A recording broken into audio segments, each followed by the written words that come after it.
I first heard of the word Rangahau when I was maybe 15, 16 years old. And Rangahau to me at the time meant, if we look at the word Rangahau, was to seek and to search within yourself, first of all.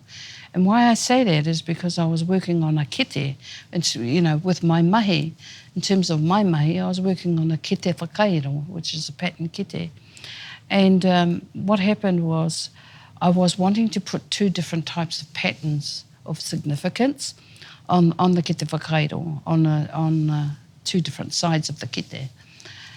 I asked my grandmother at the time, I said, what do you think of this idea is to put these two totally different patterns on the one kete?